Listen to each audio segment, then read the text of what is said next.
ನೀನೇನು ಮಾಡ್ತೀಯ? ನನ್ನ ಜೊತೆ ಬರ್ತೀಯೋ ಅಥವಾ? ಇಲ್ಲಪ್ಪ, ನಾನು ಭೂಪತಿ ಜೊತೆ ಇರ್ತೀನಿ, ನೀವು ಹೊರಡಿ. ಸರಿ, ಆದರೂ ಹುಷಾರು ಪುಟ್ಟ. ಅಪಾಯ ಇನ್ನೂ ನಿನ್ನ ಬೆನ್ನ ಹಿಂದೆನೇ ಇದೆ. ಮನೆಯಿಂದ ಎಲ್ಲೂ ಹೊರಗಡೆ ಹೋಗ್ಬೇಡ.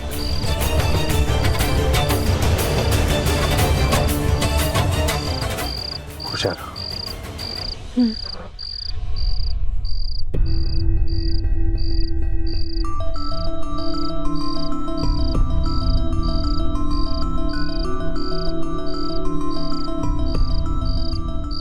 ನನಗೆ ಯಾಕೆ ಶಿಕ್ಷೆ ಭೂಪತಿ?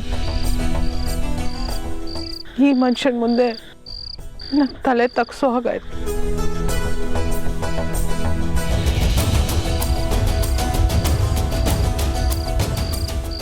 ನಿನ್ನ ನೋವು ನನಗೆ ಅರ್ಥ ಆಗತ್ತಮ್ಮ. ಆದರೆ ಅವನು ನಮ್ಮ ತಮ್ಮ ಅಂತ ಸುಮ್ಮನೆ ಇರೋಕ್ಕಾಗತ್ತ? ತಪ್ಪು ಮಾಡಿದ್ಮೇಲೆ ಶಿಕ್ಷೆ ಆಗಲೇಬೇಕು. ಇದು ನೀನು ನನ್ನ ಕಲ್ಸ್ಕೊಟ್ಟಿದ್ದ ಪಾಠ. ಅದ್ರ ಪ್ರಕಾರನೇ ನಡ್ಕೋತಿದ್ದೀನಿ ಅಷ್ಟೇ. ಇದೇ ಪಾಠನ ನಾನು ಮೌರ್ಯಂಗೂ ಹೇಳ್ಕೊಟ್ಟಿದ್ದೆ. 4 ಮಕ್ಕಳಿಗೂ ಒಂದೇ ರೀತಿ ಪ್ರೀತಿ ತೋರಿಸಿದ್ದೆ.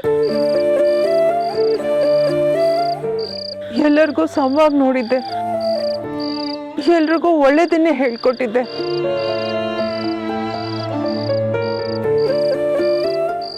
ಆದ್ರೆ ಒಬ್ರೊಬ್ರು ಒಂದೊಂದ್ ಥರ ಯಾಕಾದ್ರು ಭೂಪತಿ? ನಾನೇನ್ ತಪ್ಪು ಮಾಡಿದ್ದೀನಿ? ನನ್ನ ಪ್ರೀತಿಯಲ್ಲಿ ಏನ್ ಕೊರತೆ ಇತ್ತು? ಅಮ್ಮ, ಇದ್ರಲ್ಲಿ ನಿನ್ ತಪ್ಪು ಏನೂ ಇಲ್ಲಮ್ಮ.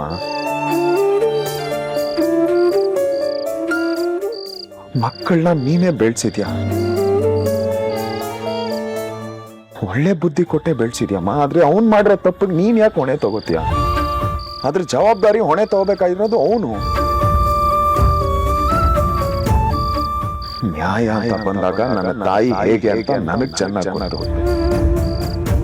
ಅದು ಮಕ್ಕಳಾದ್ರೂ ಸರಿ, ಯಾರಾದ್ರೂ ಸರಿ ಸರಿ ಎಲ್ಲ ನಿನ್ನಿಂದಾನೇ ಆಗ್ತಿರೋದು. ಅವತ್ತೇ ಅವ್ನಿಗೊಂದು ಕೊಟ್ಟು ಇಲ್ಲ ಅಮ್ಮಂಗೆ ಇನ್ಫಾರ್ಮ್ ಮಾಡಿದ್ರೆ ಇದನ್ನ ತಡಿಬೋದಿತ್ತು. But you didn't do it. ತಪ್ಪದಾರಿ ಹಿಡಿದೆ ನೀನು. ಅಲ್ಲ ಅಣ್ಣ, ನೀನೇ ಈ ರೀತಿ ಮಾಡಿದ್ರೆ ನಾವೇನೋ ಮಾಡಬೇಕು?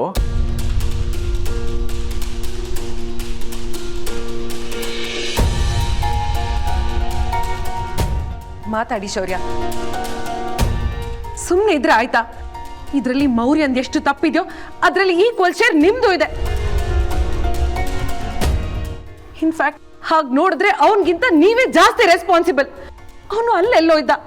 ಅವನಿಗೆ ಮನೇಲಿ ನಡೀತಾ ಇದ್ದಿದ್ದು ಒದ್ದಾಟ, ಅತ್ತೆ ಸಂಕಟ, ಭೂಪತಿ ಟೆನ್ಷನ್ ಇದ್ಯಾವುದು ಕಾಣಿಸ್ತಾ ಇರ್ಲಿಲ್ಲ. ಆದ್ರೆ ನೀವು ಇಲ್ಲೇ ಮನೇಲೆ ಇದ್ಕೊಂಡು ನಮ್ಮ ಮಧ್ಯೆ ಇದ್ಕೊಂಡು ಎಲ್ಲಾನು ನಿಮ್ ಕಣ್ಣಾರೆ ನೋಡ್ತಾ ಇದ್ರಲ್ಲ. ಆದ್ರೂ ನಿಮ್ಗೆ ಯಾಕೇನು ಅರ್ಥ ಆಗ್ಲಿಲ್ಲ? ನಕ್ಷತ್ರ ಬಿಡಿ, ಅವಳು ಕಂಡ್ರೆ ನಿಮ್ಗಾಗಲ್ಲ, ಅವಳ ಮೇಲೆ ನಿಮಗ್ ಸಿಟ್ಟು, ಅವಳು ನಿಮಗ್ ಮ್ಯಾಟ್ರ್ ಆಗ್ತಾ ಇರ್ಲಿಲ್ಲ. ಆದ್ರೆ ಭೂಪತಿ, ಅವನು ನಿಮ್ ತಮ್ಮ. ಅವನು ನಕ್ಷತ್ರಂಗಿಂತ ಒಂದ್ ಕೈ ಜಾಸ್ತಿನೇ ಒದ್ದಾಡ್ತಾ ಇದ್ದ. ಅದ್ ನಿಮಗ್ ಕಾಣಿಸ್ಲಿಲ್ವಾ? ಅವನಿಗೋಸ್ಕರ ನಿಮ್ಮಮ್ಮ ಅವ್ರು ಎಷ್ಟು ಸಂಕಟ ಪಡ್ತಾ ಇದ್ರು, ಅದು ನಿಮಗ್ ಕಾಣಿಸ್ಲಿಲ್ವಾ? ಇದನ್ನೆಲ್ಲ ನೋಡ್ಕೊಂಡು ಇಷ್ಟು ದಿನ ನೀವು ಹೇಗ್ ಬಾಯಿ ಮುಚ್ಕೊಂಡಿದ್ರಿ? ನೀವಾ ಇದು? ಒಂದ್ ವೇಳೆ ಮೌರ್ಯನ್ ಕೇಳಿ ಇವತ್ತು ನಕ್ಷತ್ರ ಕೊಲೆ ಆಗಿದ್ದಿದ್ರೆ ಅದ್ರ ಕತೆ ಏನೋ ನನಗೆ ಇಮ್ಯಾಜಿನ್ ಮಾಡೋಕ್ಕೂ ಆಗ್ತಾ ಇಲ್ಲ. ಆಲ್ರೆಡಿ ಅವನ ಮೇಲೆ ಒಂದು ಕೇಸ್ ಇದೆ. ಈ ಕೊಲೆಯಿಂದ ಅವ್ನು ಜೈಲಿಗೆ ಹೋಗಿದ್ರೆ ಜೀವನ ಪೂರ್ತಿ ಅಲ್ಲೇ ಇರಬೇಕಾಗಿತ್ತು. ಅವನ ಜೊತೆ ನೀನು ಹೋಗ್ತಿದ್ದೆ, ಮರಿಬೇಡ. ಆಮೇಲೆ ಈ ಮನೆ, ನಮ್ಮ ಮರ್ಯಾದೆ, ಅಮ್ಮ, ಅತ್ತಿಗೆ, ನಿನ್ ಮಗಳು, ಅವ್ರ ಕತೆ ಎಲ್ಲ ಏನಾಗದು ಅಂತ ಯೋಚನೆ ಮಾಡಿದ್ಯಾ? ಅಮ್ಮ ಬದುಕಿರ್ತಿದ್ಲು ಅನ್ಸ್ತಿದ್ಯಾ? ಪ್ಲೀಸ್ ಪೃಥ್ವಿ, ಪ್ಲೀಸ್ ಹಾಗೆಲ್ಲ ಹೇಳ್ಬೇಡ. ಅಮ್ಮನ್ಗೇನು ಆಗ್ಬಾರ್ದು. ಮಕ್ಕಳಾಗಿ ನೀವೇ ಹೀಗೆ ಮಾಡಿದ್ರೆ ಅತ್ತೆ ನೆಮ್ಮದಿಯಾಗಿರಕ್ಕಾದ್ರೂ ಹೇಗೆ ಸಾಧ್ಯ? ಮೌರ್ಯ ನಕ್ಷತ್ರನ ಪ್ರಾಣ ತೆಗೆಯೋ ಲೆವೆಲ್ಗೆ ಹೋಗ್ತಾನೆ ಅಂತ ನನಗೆ ಗೊತ್ತಿರಲಿಲ್ಲ.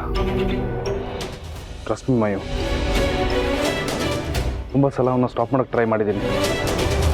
ಅವ್ನು ಹೋಗ್ತಾ ಇರೋ ದಾರಿ ಸರಿಯಿಲ್ಲ ಅಂತ ಗೊತ್ತಾದ್ಮೇಲೆ ಬುದ್ಧಿನೂ ಹೇಳಿದ್ದೀನಿ. ಆದರೆ ಅಷ್ಟೊತ್ತಿಗಾಗಲೇ ಅವ್ನ ಕೈ ಮೀರೋದು.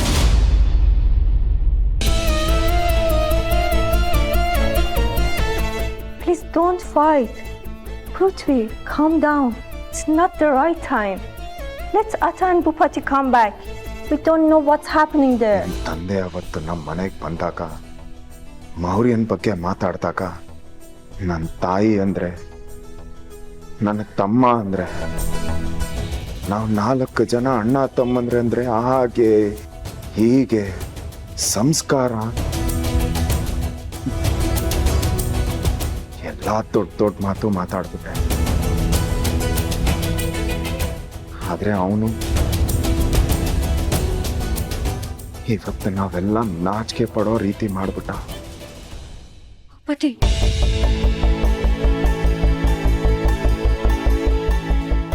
ನಿಮ್ ತಂದೆಗೂ ನಿನಗೂ ಸಾರಿ ಅನ್ನೋದು ಬಿಟ್ರೆ ಇನ್ನೇನ್ ಹೇಳ್ಬೇಕು ಅಂತ ನನಗ್ ಗೊತ್ತಾಗ್ತಿಲ್ಲ.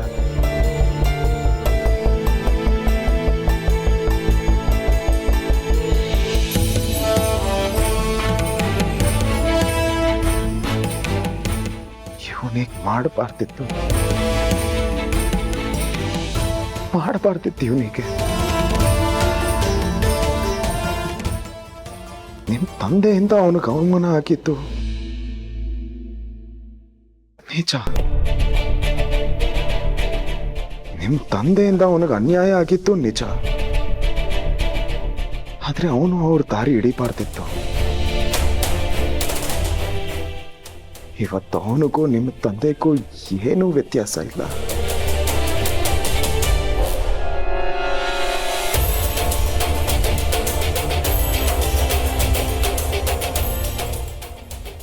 ಅವನಿಂದ ಇವತ್ತು ನಿನ್ನ ತಂದೆ ಮುಂದೆ ನನ್ನ ತಾಯಿಗೆ ಅವಮಾನ ಆಯ್ತು, ನನಗೆ ಅವಮಾನ ಆಯ್ತು.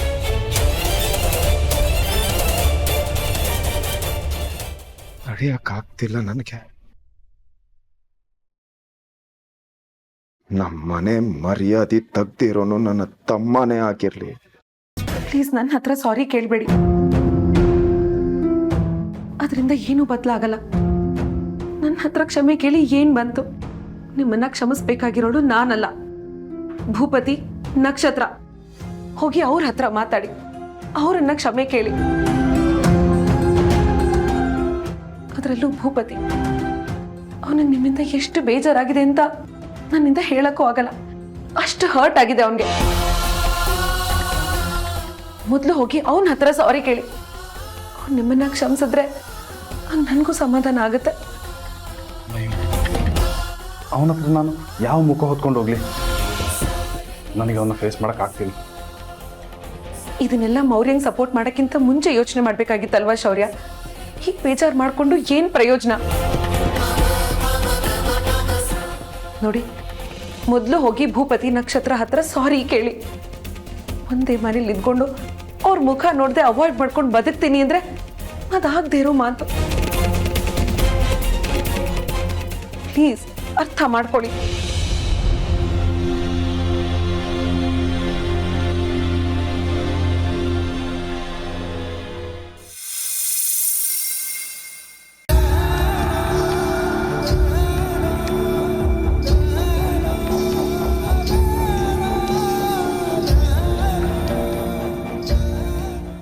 ನನಗೇನು ನಕ್ಷತ್ರ ಮೇಲೆ ಅಟ್ಯಾಕ್ಗೂ ಅವನಿಗೂ ಸಂಬಂಧ ಇದೆ ಅನಿಸ್ತಾ ಇದೆ. ನನ್ ಮಗ ಅವನು ಒಳ್ಳೆ ಬುದ್ಧಿ ಸಂಸ್ಕಾರ ಕೊಟ್ಟು ಬೆಳೆಸಿದೀನಿ. ಇಂಥ ಕೆಟ್ಟ ದಾರಿ ಎಲ್ಲ ಗೊತ್ತಿಲ್ಲ ಅವನಿಗೆ. ಅವನು ಈ ಮನೆ ಮಗ, ನನ್ನ ತಮ್ಮ. ಅವನ ಬಗ್ಗೆ ಈ ಚೀಪಾಗೆಲ್ಲ ಯೋಚನೆ ಮಾಡೋದಕ್ಕೆ ನಿಮ್ಗೆ ಯಾರು ರೈಟ್ಸ್ ಕೊಟ್ಟಿದ್ದು? ಅದಕ್ಕೆ ನಾನೇ ಇದೆಲ್ಲ ಮಾಡ್ತಾ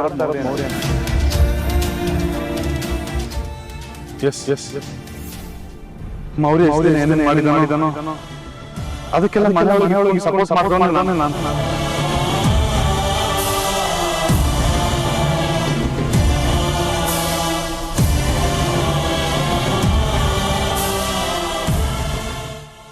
ಯಾಕೆ ಹಿಂಗ್ ಮಾಡ್ತಿದ್ಯಾ ಮೌರ್ಯ?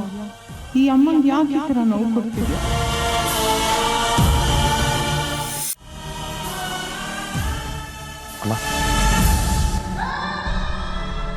ಅಮ್ಮ ಫೋನ್. ಯಾರು? ಗೊತ್ತಿಲ್ಲ ಅಮ್ಮ, ಯಾವುದೋ ಅನ್ನೋನ್ ನಂಬರು. ನಿಮ್ಮ ಹತ್ರನೇ ಮಾತಾಡ್ಬೇಕಂತೆ.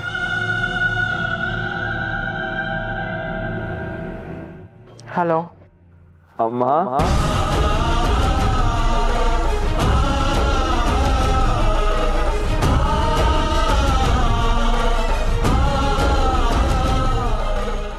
ಕಂದ ಮೌರ್ಯ ಅಮ್ಮ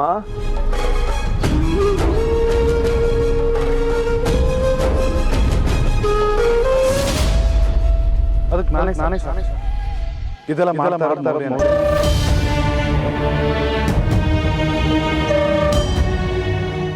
ಎಲ್ಲೋ ಇದ್ಯಾ ನಂಗೆ ಯಾಕೆ ಕಾಲ್ ಮಾಡಿದ್ದು ಹಾಗೆ ಹೇಳ್ಬೇಡ ಅಮ್ಮ, ನೀನು ನನ್ನ ಕೈ ಬಿಟ್ರೆ ನನಗೆ ಬೇರೆ ಯಾರಿದ್ದಾರೆ ಹೇಳು. ನಾನು ಆಕ್ಚುಲಿ ನೀನು ಕಾಲ್ ಮಾಡಿದ್ದೆ ಸಾರಿ ಕೇಳಬೇಕು ಅಂತ. I know I hurt you a lot.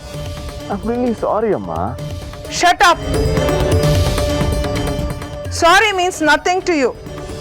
ನಿಂಗೆ ನಿಜವಾಗ್ಲೂ ಸಾರಿ ಅನಿಸ್ತಿದ್ರೆ, ನೀನ್ ಮಾಡಿದ್ದು ತಪ್ಪು ಅಂತ ನಿಂಗೆ ಪಶ್ಚಾತ್ತಾಪ ಇದ್ರೆ ಹೋಗಿ ಪೊಲೀಸ್ಗೆ ಸರೆಂಡರ್ ಆಗೋ. ನೀನ್ ಮಾಡಿದ್ದನ್ನೆಲ್ಲ ಒಪ್ಕೋ.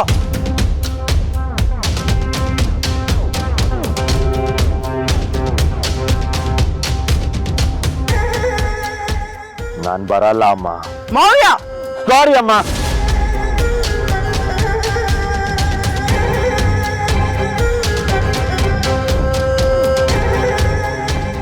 ನಾನು ಅಂದ್ಕೊಂಡಿದ್ದ ಸಾಚೋ ತನಕ ನಾನು ಯಾರ ಕೈಗೂ ಸಿಗಲ್ಲ, ಸರೆಂಡ್ರು ಆಗಲ್ಲ. ನನಗೆ ಆ ನಕ್ಷತ್ರ ಸಾಯ್ಬೇಕು. ಅವಳು ಸಾವ್ ನೋಡಿ ಆ CS ವಿಲ ಅಂತ ಒದ್ದಾಡ್ಬೇಕು. ಆಗ್ಲೇ ನನ್ನ ಮನ್ಸಕ್ಕೆ ಸಮಾಧಾನ. ಆಗ್ಲೇ ನಿನಗಾಗಿರೋ ಅವಮಾನ, ನಿನಗಾಗಿರೋ ನೋವಿಗೆ ಉತ್ತರ ಸಿಗೋದು. ಅಲ್ಲಿ ತನಕ ನನ್ನ ಹುಡುಕೋ ಪ್ರಯತ್ನ ಮಾಡಬೇಡಿ. ನಾನು ಯಾರ ಕೈಗೂ ಸಿಗಲ್ಲ. ಬೇಡ ಮೌರ್ಯ, ಮತ್ತೆ ತಪ್ಪು ಮಾಡ್ತಿದ್ಯಾ. ನೋಡು, ನೀನು ಕ್ರಿಮಿನಲ್ ಅಲ್ಲ, ನನ್ನ ಮಗ. ನನ್ನ ಮಗ ಹೇಗಿರ್ಬೇಕೋ ಹಾಗಿದ್ದು ತೋರ್ಸು. ಬಂದು ತಪ್ಪು ಒಪ್ಕೋ. This is simply ridiculous. Maurya, ನೀನ್ ಮತ್ತೆ ಏನಾದ್ರು